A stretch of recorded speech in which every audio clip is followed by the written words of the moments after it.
Over on Sodor, the Fat Controller was talking to Jim outside the works. "Eee, Jim, how are you feeling?"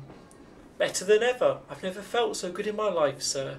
"Well, but before you go home, I think it's worth you doing some test runs to make sure everything's working as it should. Would you like to play with some trucks, Jim?" "Oh yes, sir. I'd be glad to stretch my wheels." Once Jim was oiled and steam pressure was up, he set off to the shunting yards. "Ouch, ouch, ouch," said the trucks as Jim shunted them. Then Gordon arrived to collect his coaches for the express. "Goodness me, has Sir Topham Hatt really replaced a museum piece with another? You little engine make Edward look possibly brand new." "Oh, be quiet. At least my class can do more than just pull silly express coaches." "Well, I never." Gordon was taken aback. He was not used to being spoken to like that by such a little engine. I remember a story my driver told to me about an engine that was rude, and this is what happened to him. So this is the story that Jim told. In a small dark shed on a very short branch line, which is near a very quiet town with a very good bus service, good local road connections, hardly seems worth running a railway service. Anyway, lives Ted, an old engine, who is absolutely fed up of being woken up at such an unsociable hour every morning by his driver and fireman, who would both much rather have a decent engine than an old rust bucket like Ted. They lit his fire and oiled his motion, though sometimes he wished they would be late so he could have a longer sleep. Once his driver and fireman had made a cup of tea, the first of many that day, Ted would move over to the sidings to collect his coaches, or chicken sheds as he called them.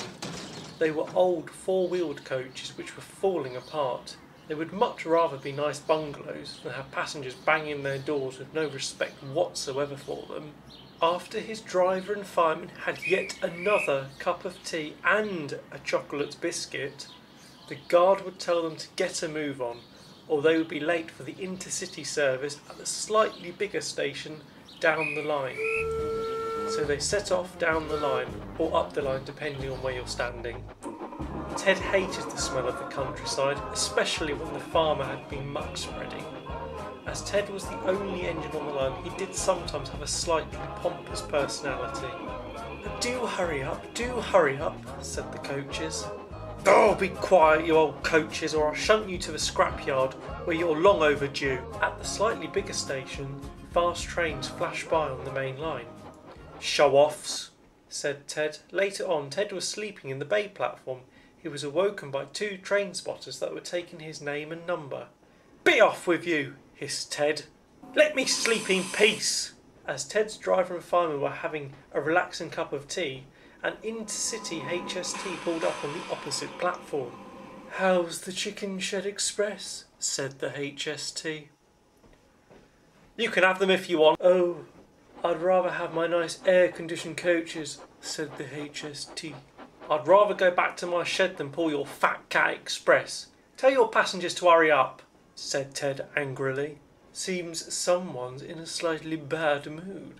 I'm fed up with these two drinking tea all day and having to be coupled up to these out-of-date, clapped-out wooden bungalows on wheels.